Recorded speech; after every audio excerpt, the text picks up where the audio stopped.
Olá, muito bom dia a todos. Bom dia, Rio Grande do Sul. 11 horas e 35 minutos. Segunda-feira, mais uma semana de trabalho que começa 6 de abril.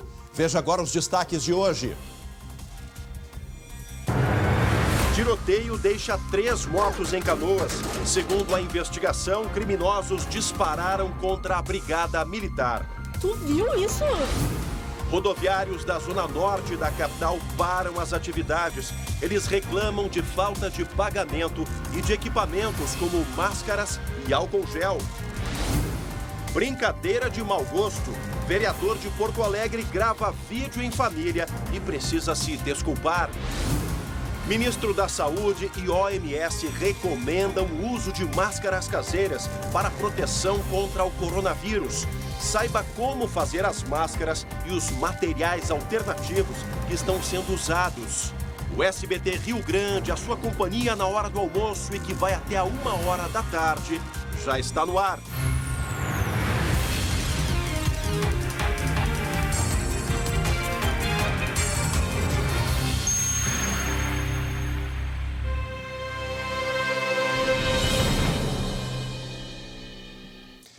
Como eu disse, gente, mais uma semana de trabalho que começa, semana que ainda se mantém a recomendação do isolamento social. Vamos aos números. Aqui no Rio Grande do Sul, temos 481 casos confirmados no território gaúcho. 7 mortes, 7 óbitos aqui. Esse aqui que é o site da Secretaria Estadual da Saúde. É site que é atualizado a cada 5 minutos. Dados oficiais, dados confirmados. Portanto, aí 481 casos no nosso estado. Porto Alegre ainda lidera esse ranking, 256 casos na capital dos gaúchos e 66 municípios registraram aí a questão da Covid-19, do coronavírus. Bagé continua sendo o município do interior que registra o maior número de casos, 24 casos em Bagé.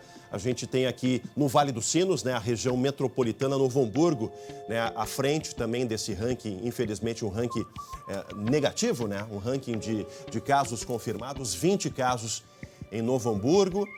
Canoas, temos 10 casos. O município que vem aqui entre eles não está atualizado no site. Qual é o município?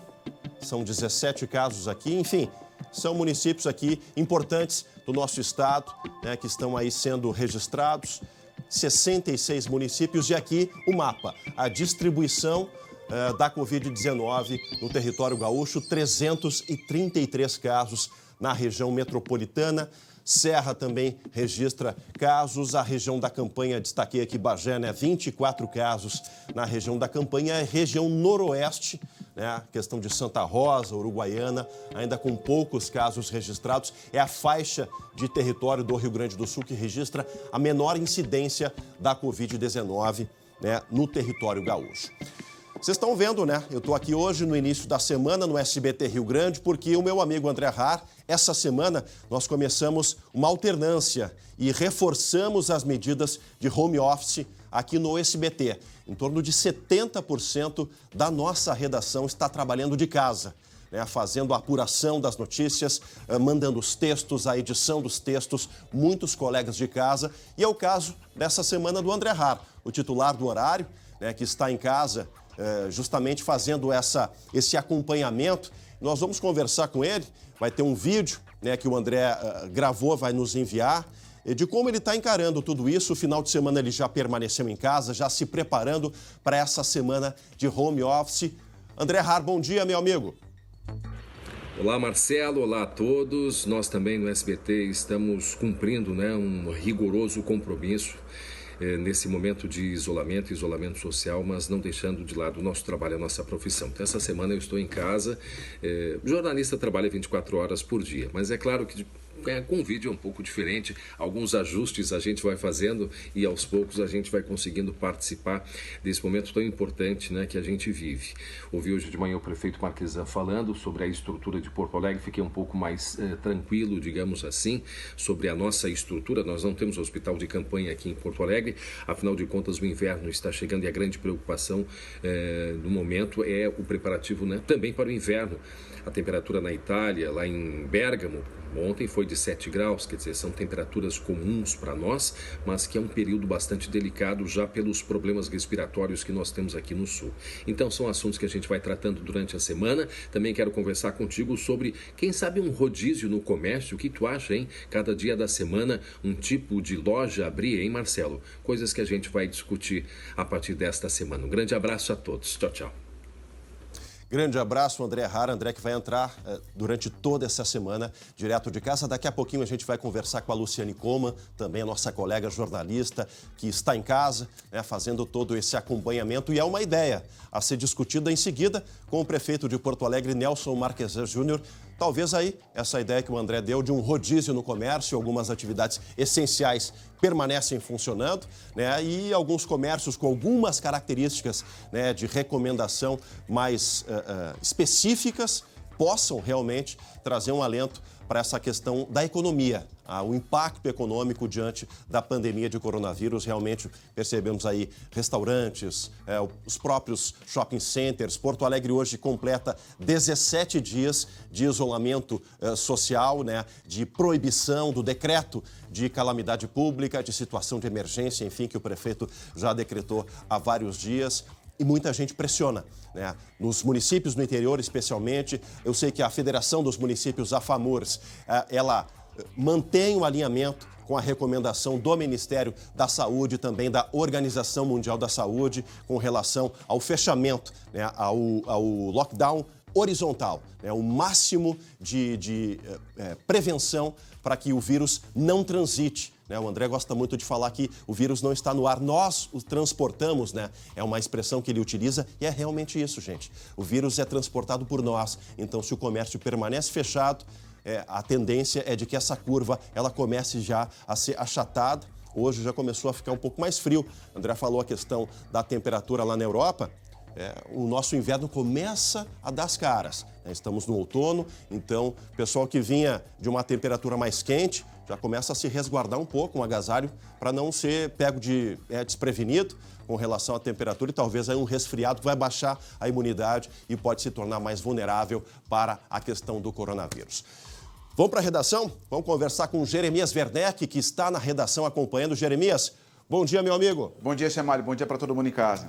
Olha só, Jeremias, a pandemia de coronavírus tem nos mostrado como a comunidade tem lidado com o isolamento social. Acompanhamos isso desde o início, né, Jeremias? E lá na região central do estado, por exemplo, a Semana da Páscoa, vemos imagens aí, começou com bênção que veio literalmente do céu, Jeremias. É isso, Chamalho. Olha aí, ó. O padre Cristiano Quatrim, da paróquia Mãe de Deus, em Tupanciretã, usou uma aeronave de pequeno porte para sobrevoar o município por cerca de 2 horas. Isso no domingo de manhã. O padre usou ainda uma bombona de 20 litros de água, conectando ali um borrifador para manter a tradição nessa que é uma semana muito importante para a fé cristã. O padre conta que lá do alto ele pôde ver os fiéis celebrando o Domingo de Ramos com panos brancos e os ramos em frente às casas. A bênção aconteceu depois de uma missa que foi transmitida pelo Facebook e também por rádios locais. Em Nova Palma, Chemali, que fica a cerca de 100 quilômetros aí de Tupanciretã, a bênção aérea foi com o padre Saulo Faquim e o diácono Hermes Betoldo. Eles sobrevoaram a cidade de um helicóptero que foi cedido também pela comunidade lá de Nova Palma. E essas bênçãos também foram para a agricultura da região, que anda sofrendo por causa da estiagem. Isso, né, Jeremias? Então, um elemento que vale tanto para a fé, para todos os setores nesses dias. Criatividade, né, Chemali? Criatividade, mantendo a recomendação de evitar a aglomeração, e a Igreja Católica tem colocado isso, né, como premissa básica, evitando aí a aglomeração nas igrejas, nos cultos, enfim. E vem dos céus, né? Vem dos céus, conforta o pessoal do interior. As famílias são muito católicas, né, Jeremias? E essa é uma semana muito importante para a liturgia católica, né? Domingo de Ramos, né? E a gente permanece falando sobre isso, desse conforto da fé, conforto da esperança, né, Jeremias? Porque a igreja, Nossa Senhora da Paz, aqui na capital dos gaúchos, celebrou o Domingo de Ramos mesmo sem a presença dos fiéis. Como é que foi isso, Jeremias? A missa foi transmitida ao vivo pelas redes sociais. Em função do isolamento, do distanciamento, o público não pôde ir à igreja, mas o padre Inácio deu um jeito. A gente está vendo nas imagens aí, ó, um jeito para aproximar todos que costumam frequentar os encontros. Fotos dos fiéis foram fixadas nos bancos, junto com velas e ramos. A ideia deu muito certo, Chemali. Na página do Facebook, o público que estava acompanhando a missa, emocionado, escreveu mensagens agradecendo a iniciativa do padre. Uma prova de que, mesmo distantes uns dos outros, a fé e a esperança podem e devem ser alimentadas. Fé e esperança em dias melhores, né?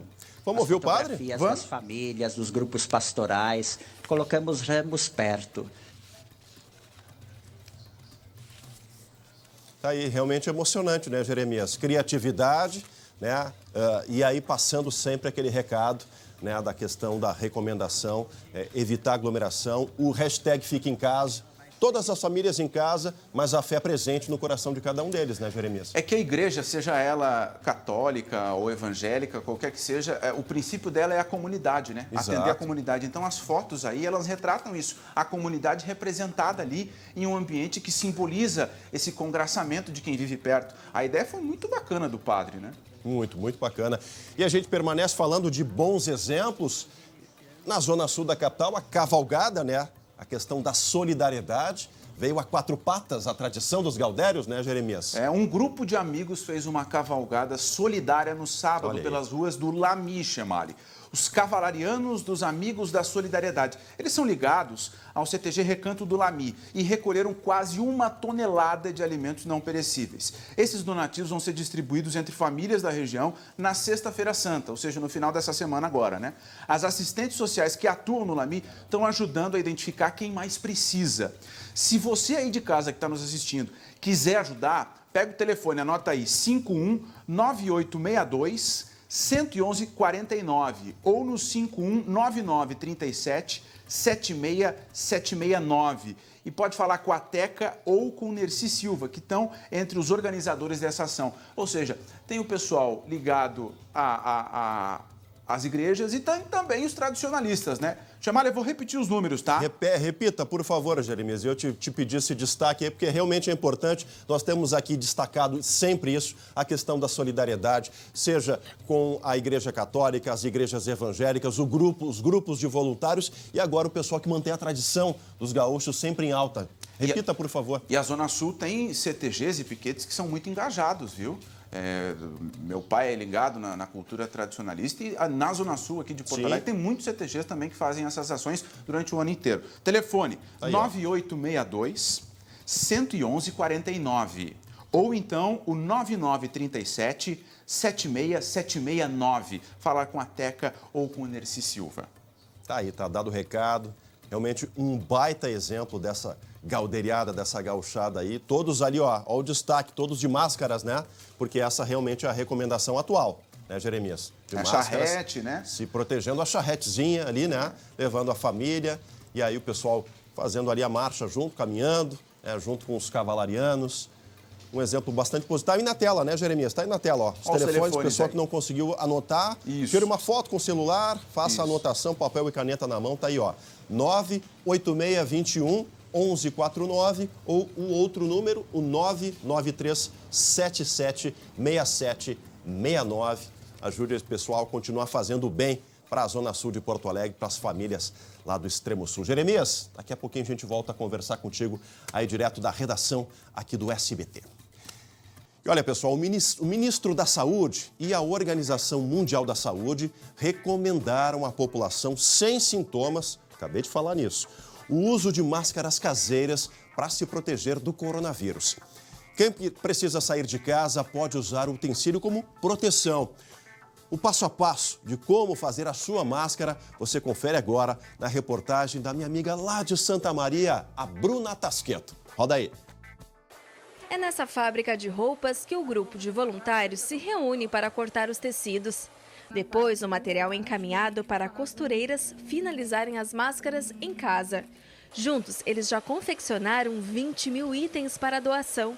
A Aline, que é uma das organizadoras, topou mostrar pra gente como se faz uma máscara caseira. Então, nós vamos utilizar um percal 200 fios para estar construindo essa máscara hoje. E aqui está o nosso moldezinho de 20 por 20 que vai nos auxiliar nesse processo. Com um papel pardo, faça um molde de um quadrado de 20 por 20 centímetros. Como a máscara é dupla, coloque um tecido por cima do outro e, usando o molde, corte os dois. Passe os panos com ferro quente. Das bordas para dentro, faça marcações de 5 centímetros para sinalizar o limite das pregas. Com alfinetes, marque 3 pregas no centro do pano e passe novamente para fixá-las. Na máquina, prenda primeiro os elásticos de 20 centímetros. O elástico vai entre os panos. Prenda fixando também as pregas. Depois, faça uma barrinha ao redor de toda a máscara. Se você não tem máquina, pode costurar à mão com agulha e linha. As máscaras de tecido devem ser usadas individualmente e trocadas quando estiverem úmidas. Ao final do dia, você vai lavar com solução de hipoclorito e no dia seguinte você pode reutilizá-la. O uso de máscara de TNT exclusiva, ela não pode ser lavada, ela não vai ser recondicionada. Então, no final do dia, você tem que descartá-la. A recomendação é sempre manusear a máscara com as mãos bem lavadas. Outra dica importante é, ao colocar ou retirar a máscara, tocar apenas nas alças, nunca na parte principal, para evitar contaminação.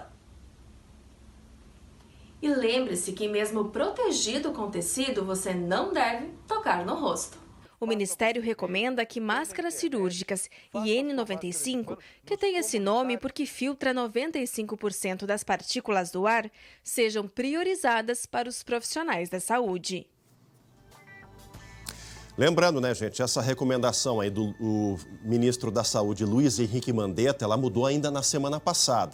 O pessoal que está acompanhando toda essa onda de informação diante da pandemia vai lembrar que no início do tratamento, do acompanhamento do vírus aqui no nosso território, a recomendação de usar a máscara era apenas para quem tinha alguns dos sintomas. Isso acabou evoluindo agora, segundo a Organização Mundial da Saúde, para todas as pessoas que, de alguma forma, precisam sair para a rua. O fique em casa, o hashtag fique em casa, o isolamento social ainda é a alternativa, a recomendação mais oficial, justamente para frear essa curva do vírus. Mas se você precisa sair de casa para alguma coisa, para ir ao supermercado, para ir à farmácia, enfim, os serviços mais básicos do seu dia a dia, para que a sua casa se mantenha, né, com o mínimo que você precisa, use a máscara. Tem muita gente que está confeccionando essas máscaras para doação, né? Muitos recados a gente tem recebido aí no nosso Facebook. Algumas outras pessoas fazendo aí um reforço na renda, já que a renda oficial acabou por conta da verticalização do comércio, né? O comércio horizontal, né? Fechado. O lockdown horizontal fechou tudo, então as pessoas estão tentando criar alternativas. Então tem gente que está vendendo, né, a preços mais baratos, né, outras pessoas estão fazendo em casa para doação. Se você gostou dessa iniciativa, ela é uma iniciativa bacana, o passo a passo para a confecção dessas máscaras está na nossa página, está aí o endereço, facebook.com/SBTRS oficial, lá tem direitinho, o passo a passo para que você entre nessa corrente, distribua, né, para a sua família, para os seus amigos, doe ou quem sabe até reforce a renda, que o pessoal realmente está precisando buscar outras alternativas. Falando nisso, a gente vai falar agora com a Luciane Coman, que está em home office, né, gente? Luciane está em home office, assim como o André. Olha, a gente fez uma conta por alto aqui, viu, Lu? Em torno de 70% dos nossos colegas da redação, produção, edição, apresentadores, repórteres, todos em casa. Essa semana, você e o André estão em casa. Semana que vem eu vou para casa e por isso que eu estou aqui, né, no espaço do André. À noite vai ser o Glauco Paza, que vai estar no segunda edição. E é exatamente por isso, quero saber de ti, Lu. Você já ficou, né, em quarentena porque voltou de viagem internacional e essa semana trabalhando em casa. Como é que fica a cabeça do jornalista? A gente consegue desligar ou está o tempo inteiro buscando as informações oficiais para trazer para o nosso público? Bom dia, Lu. Bom dia, Chemali. Bom dia para o pessoal que está em casa. Olha, é difícil desligar, né? Jornalista é muito difícil. A gente até às vezes dá uma dica para o pessoal, desligar um pouco para reduzir a ansiedade, mas nós, jornalistas, é muito difícil. Agora, olha só, Chemali, eu vi a reportagem ali da Bruna Tasqueto sobre as máscaras, e olha aqui, ó, eu já tô com a minha, ó. Olha aí. Recebi de doação. Olha que coisa mais querida. A avó de uma amiga minha está fazendo para doação e aí me doou 2 máscaras. Mas eu também já encomendei outras 2, viu, de uma senhora que está fazendo para fora, né, máscaras. É uma artesã, acabou perdendo, enfim, grande parte das vendas e aí resolveu fazer máscaras para complementar a renda em casa. E olha, Chemara, a gente viu aí as dicas, né, dessa senhora lá de Santa Maria, como fazer a máscara, mas tem muitos tutoriais, viu, na internet ensinando como fazer a máscara em casa. Tem um tutorial muito simples, que inclusive viralizou na internet, que mostra como fazer uma máscara caseira com uma bandana e 2 elásticos de cabelo, porque muita gente tem bandana em casa, né? E aí é só dar uma dobradinha, colocar ali um elástico de cabelo de um lado, do outro, dobra de novo e pá, a máscara tá feita. Tem um outro tutorial também que eu achei o máximo, muito simples, barato e que ainda rende muitas máscaras, facinho de fazer, claro, descartáveis, que é a partir de papel toalha, mas aquele mais grossinho, sabe, Chemara? Aquele que parece um tecido. Pois é, esse vídeo aí viralizou aí nas redes sociais, né? O rapaz ali, ele ensina grampeando o elástico nesse papel toalha aí, que parece mais um tecido muito simples, fácil, barato, e aí rende muitas máscaras aí para se fazer em casa para toda a família. Essa aí, no caso, seria descartável, né, Chemali? E olha, me chamou muita atenção esses tempos, antes, né, do próprio Ministério da Saúde recomendar que as pessoas façam o uso de máscara caseira, porque eu tinha recebido um vídeo de uma campanha lançada lá na República Tcheca no dia 19 de março. Eles recomendaram que toda a população usasse obrigatoriamente uma máscara caseira ao sair de casa. Claro, deixando as máscaras cirúrgicas e a N95 para os profissionais da saúde. O nome da campanha é Mask for All, ou seja, máscaras para todos. E é muito interessante porque eles explicam de uma forma muito didática, Chemali, a importância do uso da máscara. Ou seja, na verdade, você não está se protegendo, né? Várias pesquisas mostram que a proteção, na verdade, individual é mínima. Ela até existe, mas é mínima. Na verdade, a máscara é para quem está doente. Mas como a maioria das pessoas, né, podem estar assintomáticas, ou seja, sem sintomas, elas acabam passando por gotículas ao falar, ao espirrar, ao tossir, né, e sem se dar conta. Por isso, se todos usarem máscara, a gente vai ter uma proteção coletiva. E aí o slogan da campanha é: eu uso a máscara e protejo você, você usa a máscara e me protege. Na última sexta-feira, Chemali, teve uma pesquisa, né, que foi divulgada lá em Hong Kong, que é um país ali grudadinho, né, na China. Sim. E que, olha só, teve 4 mortes até agora. Ou seja, eles conseguiram controlar muito bem. E eles fizeram uma pesquisa em cima do uso de máscaras em pessoas que estavam com alguma infecção respiratória com coronavírus, mas uma outra cepa, ou seja, outro tipo, não a Covid-19. Foram 200 pessoas, usaram máscara e eles viram o quê? Que essas pessoas não transmitiram, né? Porque a gente acaba projetando, às vezes, gotículas de saliva com o vírus ao falar. Quanto mais alto a gente fala, inclusive, mais a gente acaba arremessando gotículas, às vezes, que a gente nem vê.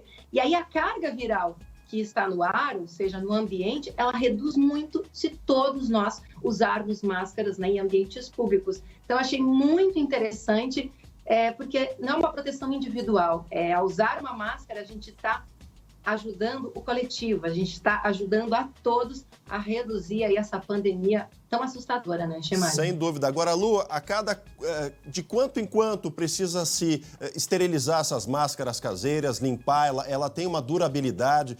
O que os especialistas recomendam, Lu? Olha, Chemali, a máscara de pano, como essa daqui, eles recomendam a cada 2, 4 horas, né, que se troque, ou a partir da umidade dela, que pode indicar Sim. que ela está, enfim, na hora de se lavar, né? Pode ser lavada com hipoclorito, pode ser lavada com água e sabão, depois passar um ferrinho quente, enfim, há muitas dicas aí de especialistas. Mas o principal, a máscara é individual, ou seja, mesmo você lavando, ela é sua, essa aqui é minha, não é de mais ninguém. Se você tiver a sua, é só sua, mesmo depois de lavar, não dá para ficar aí emprestando, né, máscara para ninguém. E um outro cuidado também que se tem que ter, Chemali, é na hora de descartar.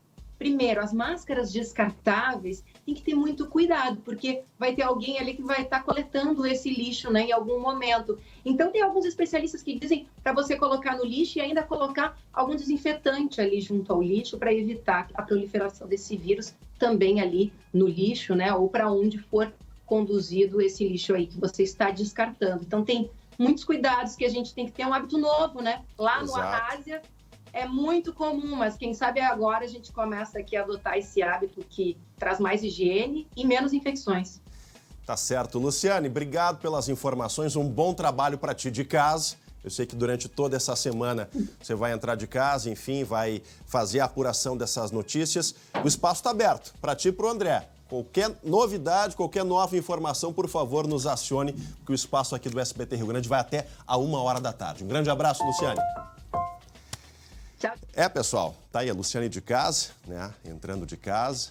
E essa questão das máscaras, a gente destaca sempre. Durante toda essa semana, nos próximos dias, vamos trazer novas informações, dicas de como você produzir em casa, né?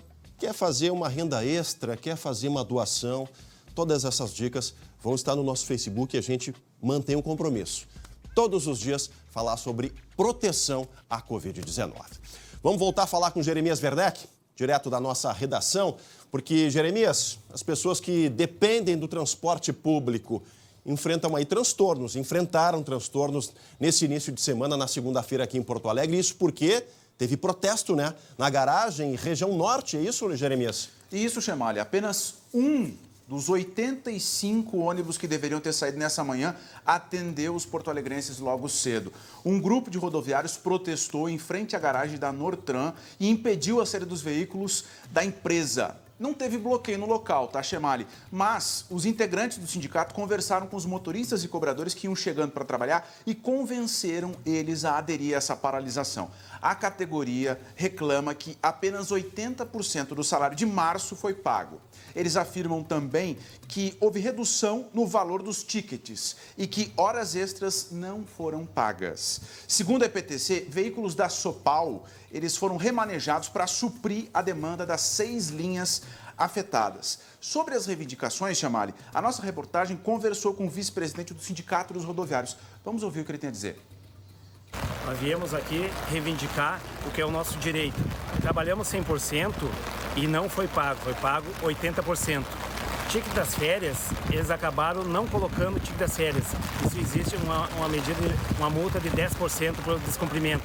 Está no dissídio coletivo. Os IPIs, a máscara, luva e álcool gel não é fornecido para as empresas. A gente prefere também correndo o risco de pegar um vírus e levar para a nossa família. E os 40% da insalubridade.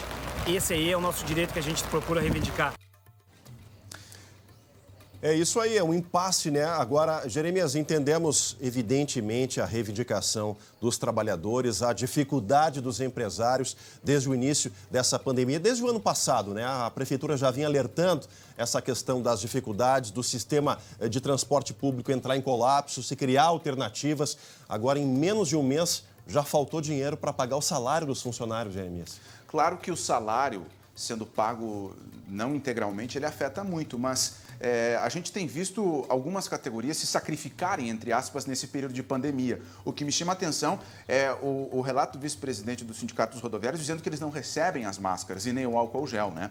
Que são itens de primeira necessidade nesse momento no combate ao vírus. Então, isso pega muito, né, Chemali? Ainda mais num coletivo onde várias pessoas vão estar, mesmo que o decreto coloque algumas restrições para o uso do número de pessoas dentro do coletivo, eles estão em contato com várias pessoas. Estão em contato e a gente traz para a nossa realidade do jornalismo, Jeremias.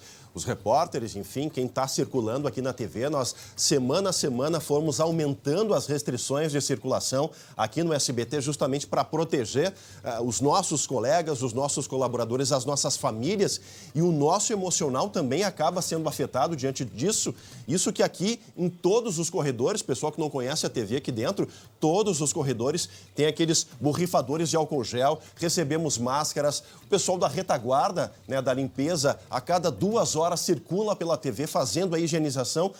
E isso para nós aqui, imagina esse trabalhador que está ali no contato direto com o público, né? Se não tem álcool gel, se não tem máscara, como é que fica o emocional dele depois voltar para casa, né, Jeremias? A nossa produção tentou contato com a Nortran e a gente ainda não tem uma posição da empresa a respeito dessas reivindicações dos rodoviários, viu, Chemali? Então a gente está com o canal aberto aguardando uma posição da Nortran em relação a esse protesto e essas demandas dos funcionários da empresa. Jeremias, a gente vai abrir um espaço agora, te agradeço pelas informações, para conversar com o prefeito de Porto Alegre, Nelson Marquesan Júnior, que vai nos atender, né, por Skype, já está há algumas semanas, alguns dias, trabalhando de casa, tomando as decisões, né, de casa. Prefeito, bom dia, obrigado por nos atender. Bom dia, Marcelo. Prazer falar com vocês. Obrigado pela oportunidade de conversar com a sociedade. Prefeito, justamente isso, a gente falava dessa questão do impasse. Eu sei que o senhor alerta já desde o ano passado, buscando algumas alternativas para viabilizar o transporte de massa, o transporte público em Porto Alegre. Como é que a prefeitura pode fazer aí alguma intermediação nesse processo para que a população mais carente não sofra, para que o trabalhador que tem que sair de casa tenha o transporte ali na parada, o ônibus passando? Qual é a alternativa, a leitura que a prefeitura faz diante disso, prefeito? Bom, Marcelo, desde o ano passado nós temos alertado, na verdade, desde o primeiro ano de governo, nós encaminhamos várias propostas para que a gente pudesse modernizar o transporte público na cidade de Porto Alegre e adequar minimamente ao que o mundo, aos caminhos que o mundo está seguindo. Nós tivemos várias iniciativas no sentido de priorizar o transporte coletivo na cidade de Porto Alegre e alguns projetos foram encaminhados para a Câmara de Vereadores desde 2017 e alguns no final do ano passado e início desse ano. Nós fomos ao governo federal, é importante que a sociedade tenha um conceito, todos nós entendemos que é necessário que tenhamos saúde pública para as pessoas mais vulneráveis, que é necessário que nós tenhamos educação pública para os mais vulneráveis. E o governo subsidia isso. É a máquina estatal que paga isso. E é importante que a gente entenda que o transporte público, o transporte coletivo, entra nisso como um item essencial aos mais vulneráveis, aos mais pobres e a quem mora na periferia. Então, esse é um conceito que ainda não está assimilado como um todo no Brasil, principalmente em nível federal. E depois dessa crise que já vinha ocorrendo na mobilidade do mundo inteiro e na cidade de Porto Alegre, ainda teve o coronavírus que levou à falência.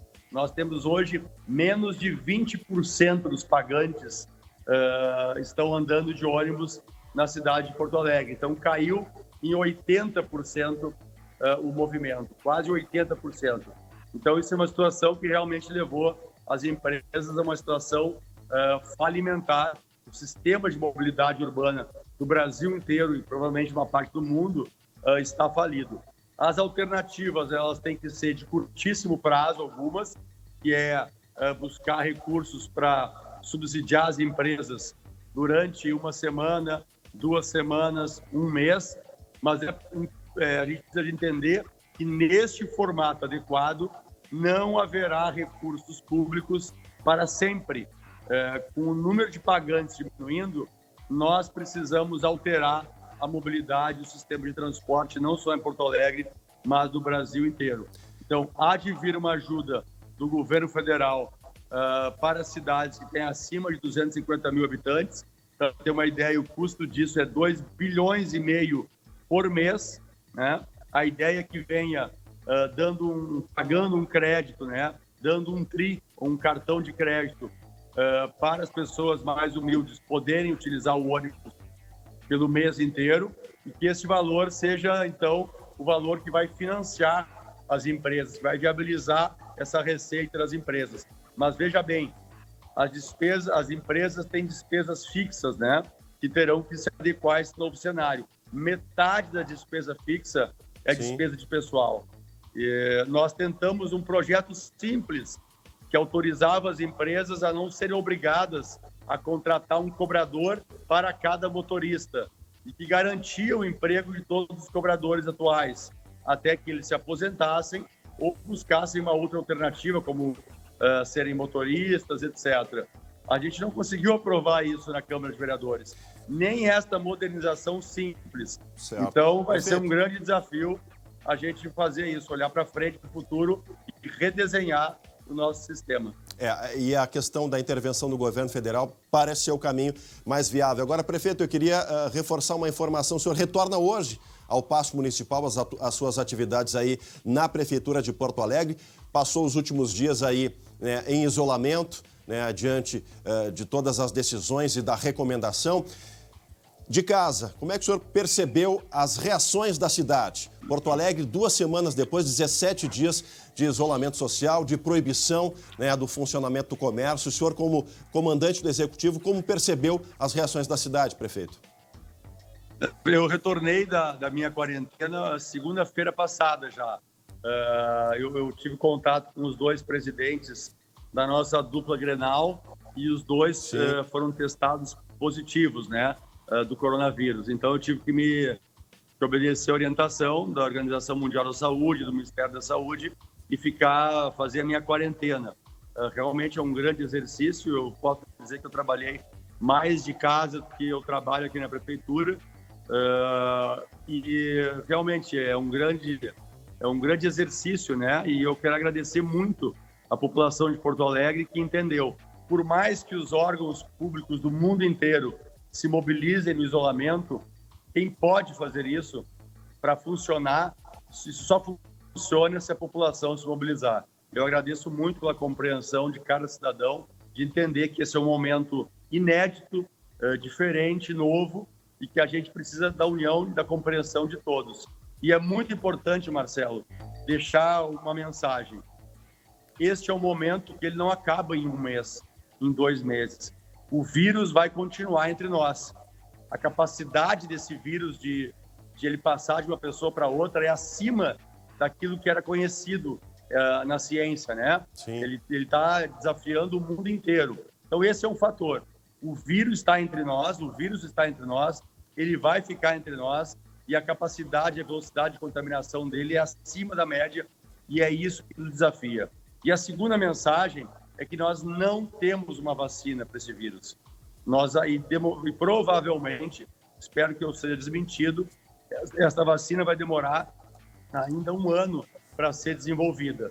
Portanto, a medida recomendada no mundo inteiro é a gente evitar o contato físico e a proximidade com outras pessoas. Certo. Prefeito, agora, enquanto parte do comércio, tirando aqueles serviços essenciais, mantém aí a recomendação, a proibição do funcionamento, no final de semana, as nossas equipes que estavam trabalhando registraram imagens, o pessoal na orla, algumas famílias que não respeitaram a recomendação de ficar em casa, de se manter com o isolamento social mais reforçado. Que providências a cidade pode tomar? A questão dos idosos, houve aquela questão da multa, enfim, para que os idosos respeitassem as recomendações. Como é que o senhor avalia as reações da cidade, dos porto-alegrenses, diante do que a gente está vivendo agora da Covid-19? É importante, Marcelo, a gente ter como exemplo os países onde o número de óbitos chegou a 500 pessoas por dia, a 700 pessoas por dia, a 1.000 pessoas por dia, e eles tiveram que adotar medidas que foi a absoluta proibição das pessoas saírem das suas residências. E essa é uma medida que a gente está evitando tomar, e eu acredito que, como nós tomamos outras medidas e no tempo correto, de forma mais acertada que a maioria dos países e que a maioria das cidades do mundo, nós não vamos chegar a essa proibição absoluta e a essa, vamos dizer assim, caça às bruxas, O importante é as pessoas não terem contato físico. Qual é o ideal? O ideal é ficar em casa. Isso é o que mais garante que nós vamos realmente isolar e estarmos isolados da contaminação. Agora, isso parece que no momento ele é impossível, porque as pessoas precisam comprar comida, comprar medicamentos e até dar uma caminhada. nós não estamos ainda, vamos dizer assim, criminalizando a caminhada. Se a pessoa higienizar o botão do elevador e fazer a higiene adequada antes de sair, durante a caminhada, não entrar em contato ou não ficar próximo de ninguém, a não ser o seu marido, a sua esposa, que ela já vive com ele.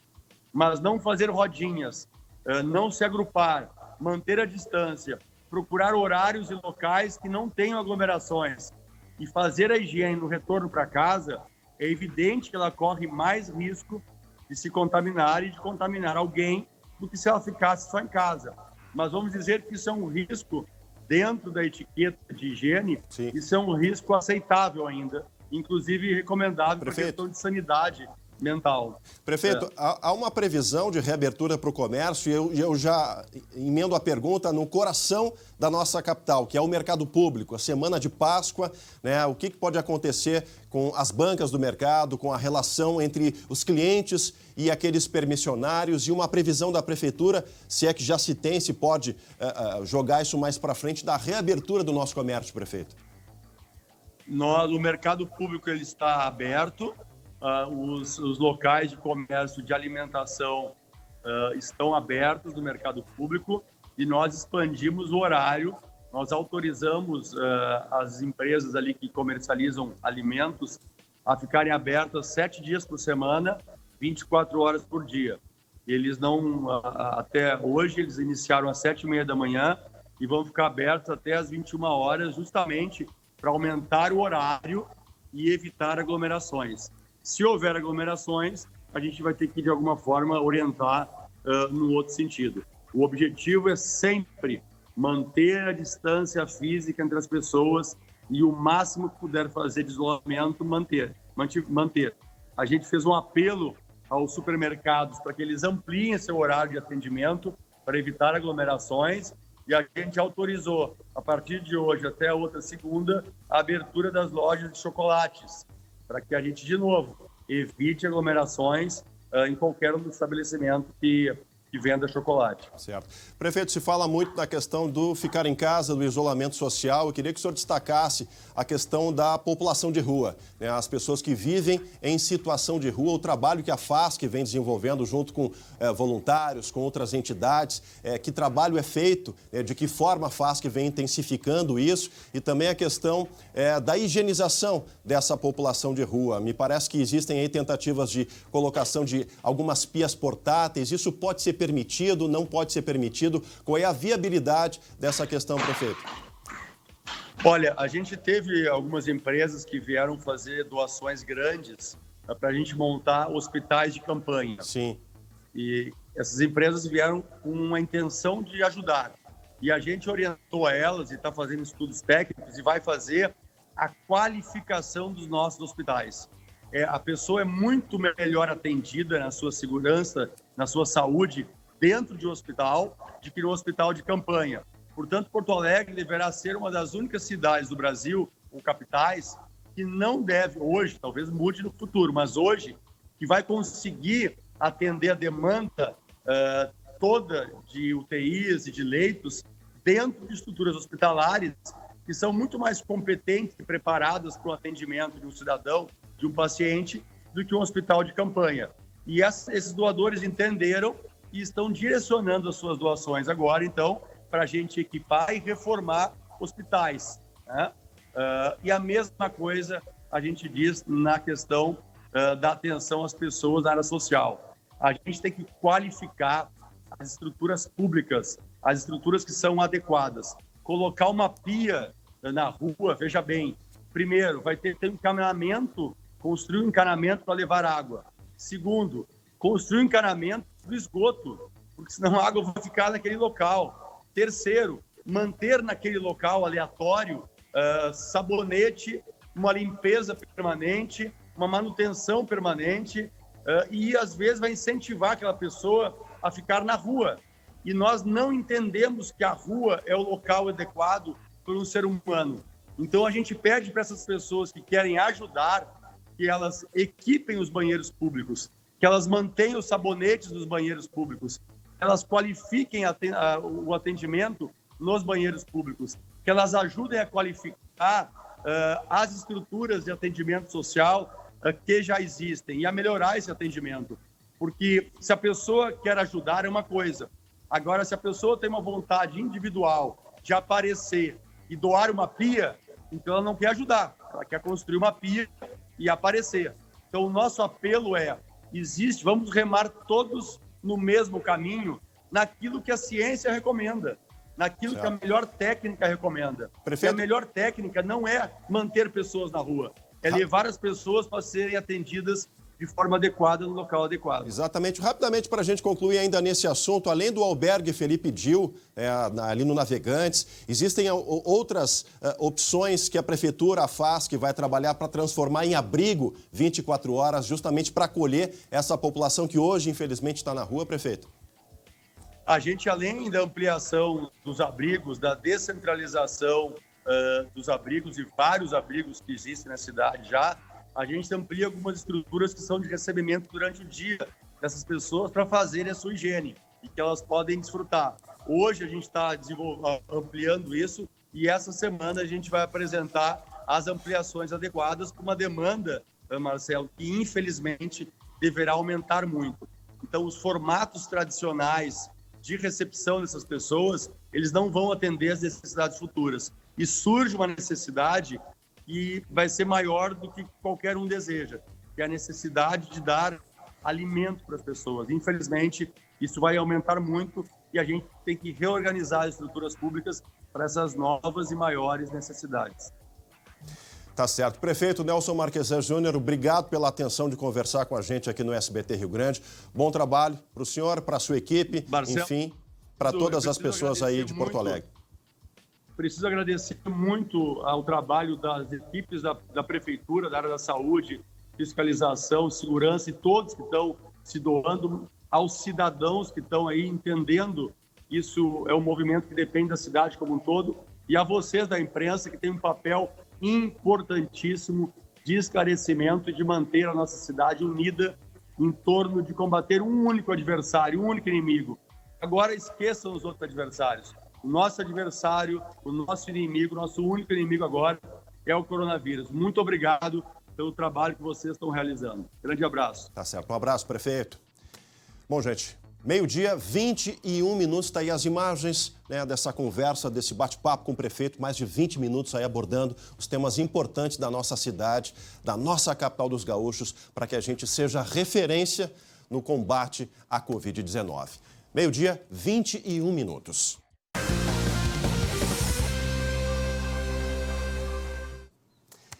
Jeremias Werneck, de volta para conversar agora de esporte, né, Jeremias? Da tua especialidade, né, meu amigo? É isso, Chemali. Sempre para Biscoito Zezé, carinho que vem de família, viu? Um abração para todo mundo do Biscoito Zezé. Destacando, já te interrompendo, Biscoito Zezé, que na sexta-feira eu fiz uma redação aqui. O Biscoito Zezé se uniu a Randon, né, e ao governo do estado justamente para levar álcool gel, alimento e informações de enfermagem para os caminhoneiros. O pessoal da Biscoito Zezé, lá de Pelotas, Randon de Caxias do Sul, estão de parabéns para essa ação realmente importante para quem transporta os itens essenciais para o funcionamento da nossa sociedade, que são os caminhoneiros, né, Jeremias? Ótima iniciativa, né? E a gente tem várias ótimas iniciativas de pessoas ligadas ao setor privado e ao esporte, né, Chemali? Uma delas com um tetracampeão do mundo, o Dunga. O Dunga, por exemplo, juntou amigos, juntou o Instituto Dunga e o Esporte Clube Cidadão para ajudar algumas entidades aqui de Porto Alegre, tá? Ele já arrecadou mais de 10 toneladas de alimentos, também arrecadou frutas, verduras, fraldas geriátricas e além de angariar esses materiais, ele coloca a mão na massa, tá aí as fotos, as imagens. O Dunga, ele não tá só fazendo contatos, ele tá fazendo força.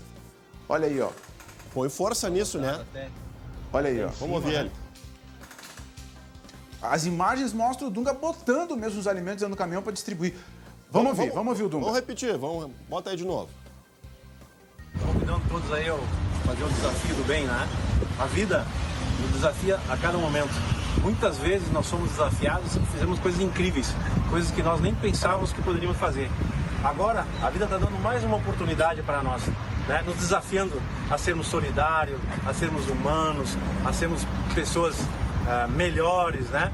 E está nos desafiando a mostrar que o ser humano é um ser fantástico.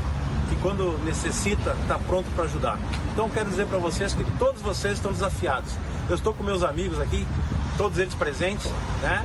É um time, formei um time, uma seleção. Até o momento já conseguimos arrecadar mais de 10 mil quilos e vamos continuar nessa luta. Esse time aqui é um time para não perder. Grande abraço. Quero saber de ti, Jeremias, o pessoal de casa, alguém tem dúvida de que ele é o capitão dessa seleção de voluntários aí? Pô, e convocar seleção o Dunga entende, né? De seleção o Dunga entende. Não, grande iniciativa. O Dunga sempre olhou para a Zona Sul de Porto Alegre, para outras entidades carentes. Não, e eu não esperava, né, Jeremias? Eu não esperava nada diferente. O trabalho social dele já vem de longa data, né? Com certeza. Não se esperava nada diferente do Dunga, que é um cidadão. Ele está fazendo isso. E o Dunga tinha energia como jogador, né? Como treinador. Energia não só para executar a função dele, mas para outras coisas também. Então ele está mostrando energia aí, botando a mão na massa. Tá de parabéns, tá de parabéns. Assim como na semana passada destacamos aqui as ações do Tinga, né? É verdade. O Tinga que colocou um ônibus ali à disposição, enfim, levando junto com a família as quentinhas, a alimentação pessoal em situação de rua. Né? Realmente, 2 craques de bola que encantaram o mundo nas 4 linhas e depois, né, acabaram fazendo coisas positivas, né, Jeremias? Tem outro cara que encantou também dentro das 4 linhas e é assunto chamado Ronaldinho Gaúcho. Ele continua preso no Paraguai e viralizou nas redes sociais, nas últimas horas, um vídeo do Ronaldinho. Quer ver? Eu vou falar pouco e nós vamos rodar o vídeo. Assiste aí, olha aí. Olá a todos aí, família Moraes. Estou aqui com mi compañero, mi delantero, Pablo. Moraes. Y bueno, que juega muy bien. Y bueno, estamos juntos. Dentro de poco vamos a ir a jugar otra vez juntos. 2 notícias, o Ronaldinho anunciando que vai jogar de novo, né, com o Moraes, e para ele parece que tá tudo normal, né, mandando uma mensagem para a família lá dentro da prisão, Podia usar todo esse talento também para ajudar as pessoas, né? Família Moraes. Pois é, Chemali, pois é. Podia. Esse carisma todo, podia. Jeremias, daqui a pouquinho a gente volta a conversar contigo, meu amigo. Vamos embora. Falando em brincadeira, isso aí para mim parece brincadeira, né? Para mim. Sei que vocês de casa estão achando. Eu estou falando de uma outra brincadeira de mau gosto, de um vereador que precisou se retratar. Tá aí, ó, as imagens que viralizaram, né? Ainda hoje aqui a gente vai saber o que esse vereador que é aqui de Porto Alegre vai dizer sobre isso. Essa brincadeira de mau gosto, levantando um som que viralizou, um vídeo negativo, brincando com a morte em relação ao coronavírus. E ainda uma iniciativa solidária para ajudar profissionais de segurança no combate ao coronavírus. O SBT Rio Grande volta já já. O SBT Rio Grande está de volta ao vivo para todo o nosso estado, reforçando essa semana André Har de home office, justamente para a gente conseguir diminuir a circulação de pessoas aqui na nossa redação, reforçando uma recomendação do Ministério da Saúde com relação ao coronavírus. André Har de home office, a Luciane Coma de home office. E à noite, quem vai estar no meu lugar é o Glauco Paz. Portanto, é uma semana diferente para nós, você que vai se adaptando aí às novas determinações diante dessa pandemia. Deixa eu voltar a falar com Jeremias Werneck, aqui direto da redação. Jeremias, informação não é boa, infelizmente, né, meu amigo? Tem mais os detalhes de mais uma morte aqui no nosso estado. Chemali, a Prefeitura de Porto Alegre acabou de confirmar o 5º óbito de paciente com o novo coronavírus aqui na capital. É uma paciente do sexo feminino, de 90 anos, que possuía outras comorbidades. Ela estava internada na UTI do Hospital Mãe de Deus desde o dia 28 de março, mesma data em que ocorreu a notificação do caso. Então, a 5ª morte em Porto Alegre pela Covid-19. No total, 8 óbitos, né, no nosso estado com essa confirmação, né, Jeremias? 5º óbito na capital gaúcha, uma notícia triste. E a maioria absoluta desses óbitos, né, essa é a observação. Pacientes já imunodeprimidos, né, questão de comorbidade e a idade bastante avançada, né, Jeremias? 90 anos, novamente, né? Uma idade avançada. Um outro caso recente também, com uma idade assim avançada. E a gente está vendo aqui em Porto Alegre, por exemplo, a temperatura deu uma despencada nas últimas horas, começou uma umidade grande também, isso não é uma boa notícia no combate ao vírus, né? Eu destaquei isso, né? A gente vem numa temperatura mais elevada do verão e os primeiros dias, né, desse outono aí que já antecipa o inverno, eles são... o pessoal tem que manter realmente a precaução. Não dá para sair de camisetinha mais, né, Jeremias? Eu já coloquei hoje, né, um agasalho, né, meia estação, tentando se proteger com vento, com chuva hoje, justamente para tentar espantar qualquer tipo de gripe, né, Jeremias? De resfriado, né? Com certeza. E aqui em Porto Alegre tem o Guaíba, ali mais adiante o litoral, então a gente está cercado de água, a faixa de umidade é muito grande aqui na capital, né? Exatamente. Questão da faixa de umidade. Agora, Jeremias, antes da gente retornar do break, destaquei um mau exemplo, uma brincadeira de mau gosto. Usei o gancho do Ronaldinho Gaúcho para falar desse vereador de Porto Alegre. Estou falando do Walter Nagelstein, do PSD, que teve que se explicar depois de gravar esse vídeo aí. Que história é essa, Jeremias? Pois é, Chemalha, olha isso aí.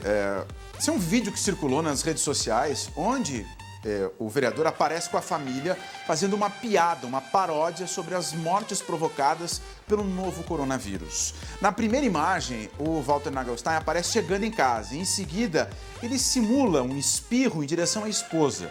Depois, ela é carregada e ele e os filhos dançam na volta do corpo da mulher. O vereador afirmou que o vídeo foi uma brincadeira em família. Ele disse que a ideia era chamar atenção para os casos de morte que podem ser provocados pelo novo coronavírus. No entanto, uma das filhas teria enviado o vídeo a uma amiga. E aí, bom, o arquivo se espalhou no WhatsApp. Em outro vídeo, o vereador, o parlamentar, ele deu explicações sobre essa paródia de um meme que está rolando nas redes sociais. Vamos ouvir. Eu sou um cara que estou na vida pública há 20 anos para me dedicar às pessoas, acima de tudo. E desde que começou esse negócio da Covid, a gente já foi para ônibus distribuir máscaras, para a rua toda semana distribuir cestas básicas. Então eu quero dizer de novo, né, que se alguém se sentiu ofendido com essa brincadeira que a gente fez, que era nossa, de dentro de casa, que a Luísa, minha filha mais velha, compartilhou com alguns colegas, e infelizmente a maldade humana muitas vezes não tem limite e outras tantas vezes está na cabeça de quem vê. Mas se alguém se sentiu ofendido com isso, eu quero pedir desculpas. Eu quero dizer que a gente não está zombando de ninguém que está doente. E muito antes, pelo contrário, de certa forma até de que quem estiver se expondo e que vier para dentro de casa pode trazer isso. Mas, mais uma vez, a quem se sentiu ofendido, eu queria pedir desculpas. Chemalha, eu não vou entrar nem no mérito, porque o parlamentar veio e falou que era para tentar sensibilizar as pessoas. Enfim, eu vou entrar no ponto de que não é o momento da gente brincar com o contágio e com os efeitos de um contágio, né? Por mais que seja nesse tom que tem de rede social, que é o meme, que é a brincadeira com a música e tal, não é o momento, né? O timing não... O timing não é esse. Eu sei que a questão do isolamento social mexe com a questão emocional das pessoas e a gente precisa, de alguma forma, buscar meios de retomar a alegria, retomar a descontração. Mas desde que isso aí começou a ser viralizado nas redes, com outros vídeos, com outras pessoas e não pessoas públicas, eu, sinceramente, achei de muito mau gosto. Não faria isso em casa, não faria...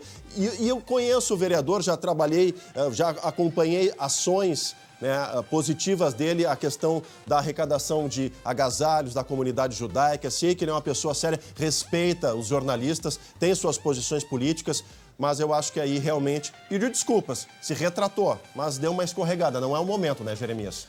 Pelo menos houve um pedido de desculpas, né, Chamali? Porque, assim, a mensagem, muitas vezes, a gente elabora uma mensagem, até no jornalismo, a gente escreve uma coisa e a pessoa que lê ou que escuta ou que nos assiste entende de uma outra forma. Se essa pessoa entendeu de outra forma, bom, a gente tem que pedir desculpas, a gente tem que reformular a maneira como a gente está mandando a mensagem, né? Porque o mais importante é que o emissor entenda a mensagem. Se alguém, e eu tô contigo, eu não entendi da maneira que o vereador quis fazer o vídeo. Então, ele, pelo menos, veio a público e pediu desculpas.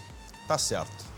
Aí, pedido de desculpas do vereador Walter Nagelstein. Jeremias Werneck, daqui a pouquinho a gente volta a conversar contigo, enquanto a gente vê aí o restante do vídeo. Realmente, eu acho que nesse ponto o vereador não é o momento, né, para esse tipo de brincadeira, né? Brincar com o óbito, com a morte, por mais que a gente precise elevar o astral para quem está no isolamento social, está em casa, brincar com isso nunca é positivo. Vamos falar de coisa séria? Falar agora com o Lucas Abate, que tem, ao vivo, tem previsão para novas doses da vacina contra a influenza, da gripe A. Lucas Abate, boa tarde, meu amigo. Boa tarde, Chemali. Boa tarde a todos. As vacinas estão praticamente esgotadas em Porto Alegre. Dos mais de 130 pontos iniciais aí que estavam fazendo essa vacinação, apenas 4 ainda têm vacinas. É a Unidade de Saúde Nossa Senhora do Belém, lá no Belém Velho, a Panorama, no bairro Lomba do Pinheiro, Chácara da Fumaça e Unidade Restinga. Essas unidades mais centrais, como o posto Modelo, por exemplo, que é de onde a gente fala neste momento, já estão com as vacinas finalizadas desde a semana passada. Uma nova remessa, Chemali, deve começar a ser distribuída a partir de amanhã pela Secretaria Estadual de Saúde para os municípios e depois dos municípios para as unidades de saúde para chegar diretamente ao público final. Então, a orientação que a gente repassa para a população, principalmente de Porto Alegre, que tem essa dificuldade, é que esperem amanhã ou até mesmo na quarta-feira, porque mais pontos terão a imunização. Por enquanto, Chemar, está bem difícil, são apenas esses 4 pontos e é bom a gente reforçar esse tipo de orientação, porque nesse pequeno tempo que a gente está aqui no posto de saúde Modelo, muitas pessoas desavisadas, muitos idosos até mesmo, chegaram por aqui perguntando se tinham vacina e acabaram se deparando com aquela placa de que não possuía mais vacinas por aqui. Então, a partir de amanhã e quarta-feira, essas doses começarão a ser distribuídas nos postos de Porto Alegre. E vale a dica, né, Lucas? Antes de o pessoal sair de casa, o senhor, a senhora, mais idoso, liga 156, né? Tenta se informar com a Prefeitura de Porto Alegre, é o telefone direto, para saber os locais onde ainda essas vacinas estão. Aí os 3 telefones, né? O Disque Saúde Porto Alegre 156. Se informe antes de sair de casa, de se expor, nem que seja para se proteger com a vacina, né, Lucas? E até mesmo no site da Prefeitura de Porto Alegre tem um link no site com uma tabela disponibilizando todos os pontos. Lembrando que além das unidades de saúde, tem também as farmácias que estão vacinando. Claro, agora estão sem nenhuma vacina, né? Mas tem as farmácias também que vão receber essas doses. Então, quem puder, tiver a possibilidade, liga para o 156, entra no site da Prefeitura de Porto Alegre para fazer essa verificação antes de se deslocar diretamente ao posto. Agora, Chemali, um dado bastante interessante, bastante positivo, né? Que essa corrida às vacinas, a gente já tem aí mais de 80% do público-alvo vacinado. Lembrando que a meta da Prefeitura é vacinar aí 90% do público-alvo. Então, já estamos bem próximo de bater a meta de vacinação contra a gripe. Eu ia te perguntar isso, semana passada você entrou aí ao vivo levantando esses números, a gente tinha 85%, né, de imunização do público-alvo e o Porto Alegre já está se aproximando da meta de 90%, Lucas? Isso, são 156 mil pessoas que foram vacinadas até a última sexta-feira e a meta da Prefeitura é vacinar aí cerca de 190 mil idosos. O público total é mais de 210 mil, mas se trabalha com essa meta de 90% do público-alvo. Então, realmente, estamos bem próximos. Lembrando, Chemali, que além das farmácias, dos postos, tem também equipes do SESC que estão fazendo essa vacinação em casa diretamente para as pessoas acima de 80 anos. Até agora há pouco, enquanto a gente estava posicionado aqui para conversar contigo, 2 carros do SESC chegaram por aqui para pegar algumas doses e fazer essa vacinação direto em casa. Então, rapidamente, certamente vamos chegar próximo ao público-alvo, a meta de 90% aí de idosos imunizados. E quem sabe ultrapassar essa meta. Lucas Abate, obrigado pelas informações, meu amigo. Bom trabalho para ti e para a tua equipe. Se cuidem na rua e se protejam. Realmente é preciso conscientizar, né? Eu acho que não lembro de um outro ano onde esse público-alvo foi tão consciente, buscando a proteção, buscando a imunização, né? Vovôs, vovós, os idosos aqui da capital gaúcha, justamente para se proteger da gripe e influenza e ficar com o corpo, a proteção, a imunidade mais reforçada para espantar esse coronavírus, não deixar nem chegar perto.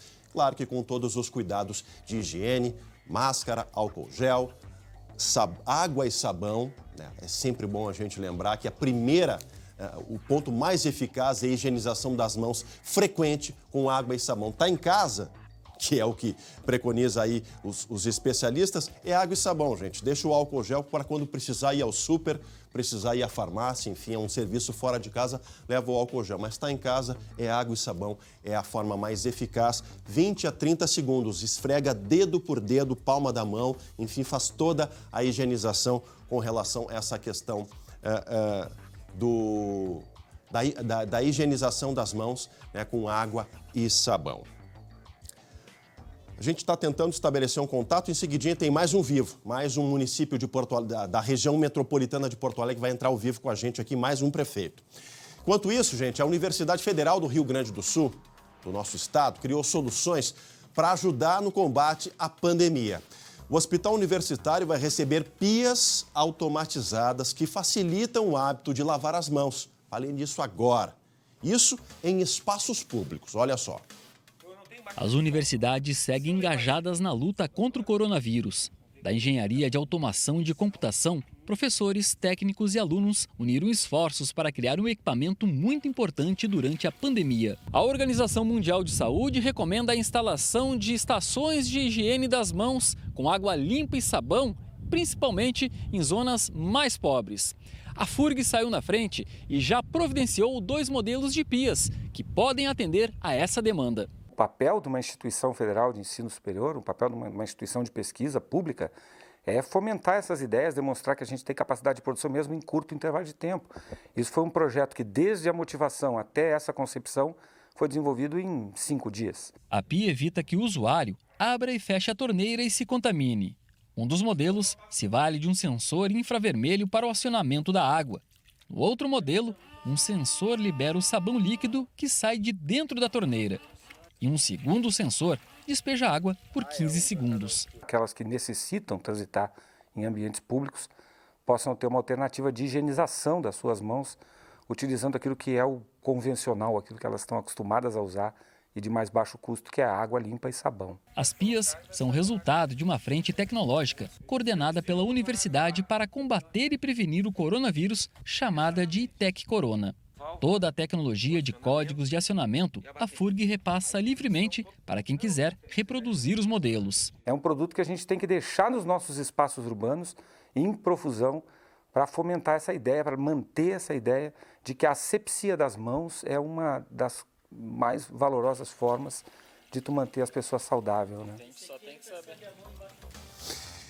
E a gente reforça todos os dias que os municípios aqui do nosso estado, as iniciativas de universidades estão aí engajadas em proteger a população contra o coronavírus.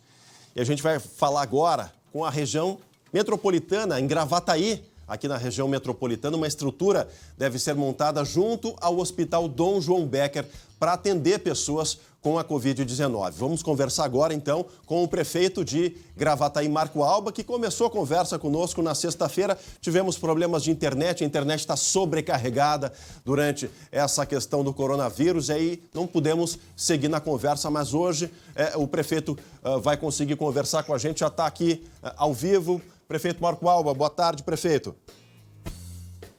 Boa tarde, Marcelo. É uma alegria em conversar com vocês do SBT, agradecendo essa oportunidade para falarmos a respeito das nossas estruturas aqui em Gravataí. Prefeito, de que maneira a cidade está encarando essa questão do decreto, né, de isolamento, a questão da calamidade pública? Que ações vocês vêm desenvolvendo aí com a Secretaria de Saúde, com a Vigilância Sanitária, para tentar proteger e conscientizar a população de Gravataí, prefeito? Marcelo, se tu me permitir por uns 10 segundos iniciais, essa questão dos decretos e essas lógicas de competência federal, estadual e municipal, tu sabe que tem deixado muita gente ansiosa, né? Então, há preciso aí mais sinergia e uma união da galera da política, de nós que representamos a população, para, em vez de assustá-la, colaborar para que ela se sinta mais protegida e com isso também se tranquilize num momento tão delicado que atravessamos. Mas aqui em Gravataí, nós temos 3 portas de urgência e emergência. A UPA, aqui da parada 74 da Avenida Dorival de Oliveira, o 24 horas, que é uma estrutura também de saúde de urgência e emergência na RS 118 com a Avenida Brasil, e o Hospital Dom João Becker, que atende aqui no centro da cidade. Então, nós estamos nos estruturando. A partir de amanhã, começa a ser... Aí, a internet mais uma vez deu uma travada. Vamos ver se a gente restabelece o contato com o prefeito Marco Alba, de Gravataí. Prefeito, nos escuta, prefeito? Meio-dia, 45 minutos. A gente tenta contato com o prefeito Marco Alba, prefeito de Gravataí, na região metropolitana, o prefeito que falava justamente das ações, né, que a prefeitura vem adotando para combater a questão da infecção do coronavírus, a UPA 24 horas que fica na RS 118, os postos de saúde e o hospital de referência na cidade de Gravataí, que é o Hospital Dom João Becker. A gente está olhando agora imagens aí do complexo da GM em Gravataí, complexo que deu aí férias, suspendeu a produção. Era um dos pontos que eu ia relacionar com o prefeito agora, da questão da diminuição da arrecadação, né, de tributos. Oi. Fala, querido. Prefeito, me escuta agora, prefeito? Vamos de novo. Vamos lá, a internet está sobrecarregada. Então, por favor, conclua a questão das estruturas, né, de atendimento à população, prefeito. Nós estamos colocando uma estrutura de apoio no 24 horas que fica na RS 118, com ampliação de leitos e capacidade de triagem. E aquela estrutura atenderá somente os pacientes suspeitos de Covid. Também no Hospital Dom João Becker, nós estamos fazendo uma outra estrutura similar a um hospital de campanha, com todo ambulatórios, com leitos, com laboratórios para exames, e todas elas integradas à estrutura já existente do hospital, o que facilitará o fluxo interno das pessoas, tanto para o exame, como também para serem triadas e, quem sabe, né, quando necessário, transferidas para os hospitais referenciados em Porto Alegre, quando, na medida que nós temos aqui de suportar com leitos, isso ultrapassar a capacidade. Então, há toda uma preparação. A UPA, que é muito importante, aqui das 74, a UPA atenderá os casos de saúde, aqueles do dia a dia. Nós estamos separando exatamente para, nesta triagem estratégica, evitar no fluxo o convívio daqueles que podem estar contaminados com o corona e aqueles que têm sintomas habituais da entrada da nova estação do ano e que, evidentemente, não precisam ter o tratamento como aquele suspeito de coronavírus. Aqui no Hospital Dom João Becker, na parte dianteira, pela Avenida José Loureiro, ele continua com atendimento normal. A parte do corona nós estamos fazendo pelo Dr. Luiz Bastos do Prado, que é os fundos do hospital, né? Com Exato. Toda a outra estrutura montada para também o acesso ser separado. Certo. Então, todos os cuidados que nós estamos tomando e as estruturas construídas, elas obedecem uma lógica técnica do grupo de saúde, dos técnicos da área da saúde do município, e por isso elas são compatíveis com as estruturas que nós temos disponíveis. Isso é importante, usando todo o conhecimento técnico da área da saúde. Prefeito, eu queria abordar com o senhor, prefeito Marco Alba de Gravataí, a questão econômica, prefeito. O município está seguindo as recomendações da FAMURS, como é que o senhor tem lidado com a questão do comércio querendo reabrir, a suspensão das atividades da GM por 4 meses? Já dá para projetar o tamanho desse impacto financeiro com a redução de impostos, de tributos? Como é que o senhor está lidando com esse desafio, prefeito? O grande prejuízo já pode se esperar. A GM está propondo férias coletivas de 4 meses. Isso, por si só, diminui a receita vigente e, muito mais do que isso, na prospecção dos próximos 2 anos, ela também diminuirá o retorno de ICMS. Então, esse é um prejuízo que já está instalado nas contas do município. Uhum.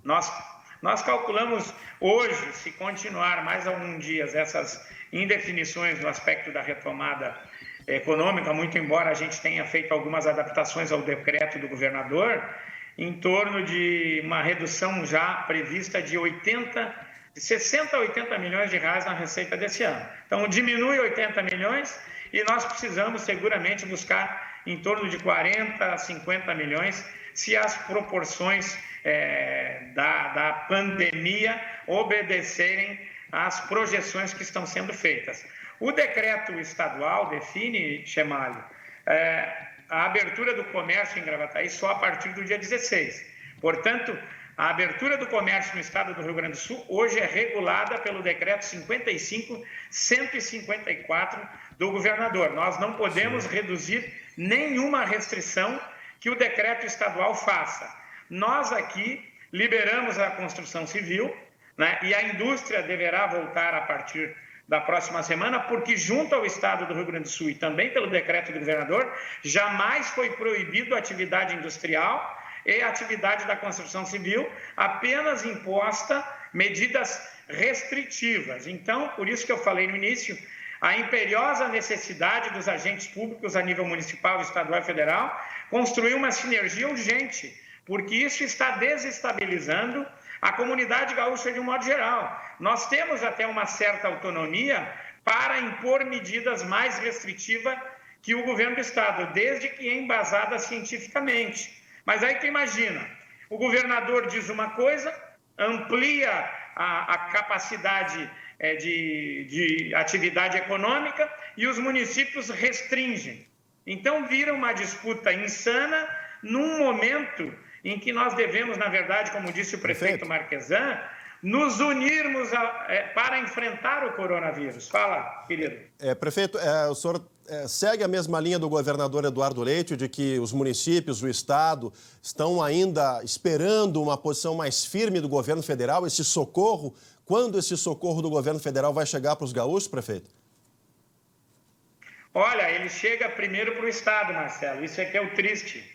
Para o município ele chega bem depois, então é óbvio que eu estou muito mais ansioso que o governador, que já recebeu um repasse significativo, de em torno de 170 milhões de reais, e o município de Gravataí, que tem um crédito no governo do estado de uma dívida de 12 milhões, recebeu apenas 835, e é o que nós estamos usando para fortalecer a estrutura do 24 horas. Menos então os R$1 municípios milhão. são muito mais penalizados.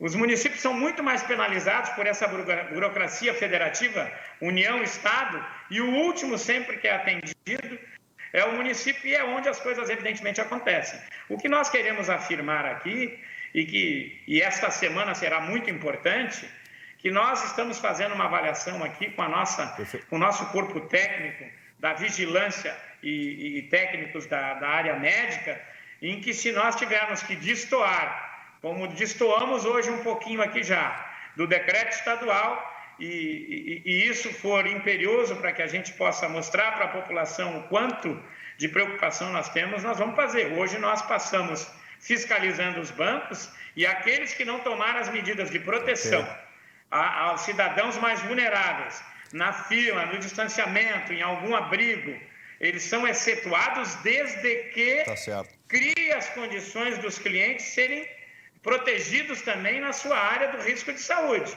Hoje já estamos avisando, se continuar assim, nós podemos fechar sim, podemos arcar com todas as consequências jurídicas, mas essa disputa está ficando muito insana. Tem que haver uma sinergia, e União, Estado e município, essa coisa só vai piorar. Tá certo. Prefeito Marco Alba, obrigado pelas informações, pela entrevista aqui no SBT Rio Grande. Está aí o prefeito pedindo mais ação dos agentes políticos, menos disputa, para que esse dinheiro realmente consiga ter uma fluidez maior, né? O prefeito que falou aí recebeu só Gravataí menos de R$1 milhão para as ações de combate ao coronavírus. Vamos voltar a falar agora com o Jeremias Werneck e outras notícias da redação, agora da área da segurança pública.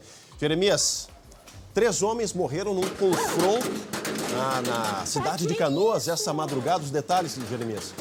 Chamalho, o caso aconteceu à 00h15 no viaduto da Avenida Mauá, junto com o entrocamento da Avenida Guilherme Michel. A inteligência da Brigada Militar recebeu informações que um grupo de assaltantes de Encruzilhada do Sul estaria vindo para Canoas para cometer esses crimes. Os policiais se posicionaram no acesso da cidade. Foi quando eles avistaram um Palio cinza e tentaram abordar. Os ocupantes não pararam e começaram a fuga em direção ao bairro Rio Branco. Nesse momento, o homem que estava com a pistola, que estava no banco de trás, disparou contra os policiais com uma pistola calibre 12. O veículo só parou no acesso da Avenida Mauá. Nesse momento, houve um intenso tiroteio. Os 3 ocupantes do Palio foram baleados e morreram no local. Dentro do carro, os policiais encontraram uma arma de grosso calibre. Era a espingarda calibre 12 que foi usada pelos bandidos para atirar contra os policiais. A delegacia de homicídio, chamada lá de Canoas, está investigando o caso. Até agora, apenas um dos ocupantes foi identificado. A polícia não divulgou o nome, mas afirma que ele tem uma série de antecedentes criminais. Os outros 3 não portavam documentos, por isso ainda não foram identificados. Também vai ser investigada a possibilidade de chamar desse grupo ter vindo de Encruzilhada do Sul para confrontar rivais em Canoas. Tá certo, Jeremias. Obrigado pelas informações. Tá aí, a violência não dá trégua, né, gente? Infelizmente, a realidade do nosso estado. 3 minutinhos para 1h da tarde.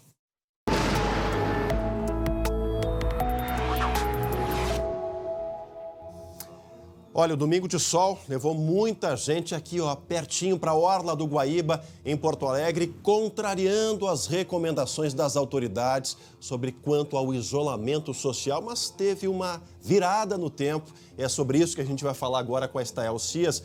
Estael, boa tarde. O que se espera para essa semana que iniciou aí com essa mudança, essa virada no tempo, Estael?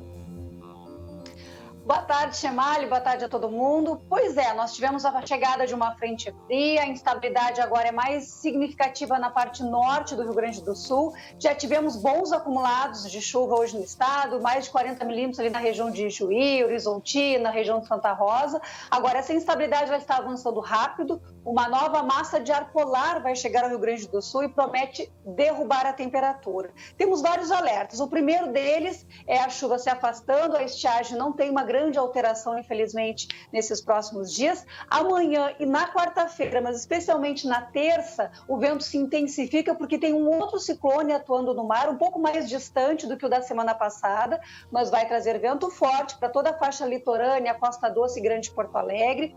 Novamente teremos mar agitado e risco de ressaca marítima. As praias gaúchas, muitas delas tiveram prejuízos, estragos em razão da ressaca da semana passada, e um novo episódio vai acontecer nesta semana. E por fim, o destaque é a massa de ar polar que vai derrubar a temperatura, e nesta semana poderemos ter as primeiras marcas negativas no estado, especialmente nos Aparados, Campos de Cima da Serra e Alto da Serra do Botucaraí, naquela região ali de Soledade, temperatura mínima nas manhãs de quarta e quinta-feira ao redor de 0 e podendo chegar a 2 graus negativos. Aqui na Grande Porto Alegre, Chemali, poderemos ter a primeira marca de um dígito na capital. As manhãs de quarta e quinta-feira também terão queda na temperatura. Então, cai a temperatura de forma generalizada no estado e tem risco de geada. Geada que amanhã pode acontecer em municípios da fronteira oeste e sul, com mínimas perto de 5 graus, e na faixa norte, temperatura próxima de 0. Tá certo, Estael Cias, obrigado pelas informações, um bom trabalho. É o nosso inverno já dando as caras, né, gente? Olha, o programa de hoje encerra com uma mensagem positiva do grupo Tri Samba Tri, nesses momentos de isolamento. Um pedido ao céu para o fim desse caos todo, de muita paz, de muita esperança. O clipe completo está lá na nossa página no Facebook. A todos uma ótima tarde, 7h20, o Glauco Paza no segunda edição. Amanhã eu tô de volta. Tchau, tchau. Em quarentena reverter a situação, na paciência e na fé que vai melhorar, que tão breve essa ferida vai curar. A vida nos ensina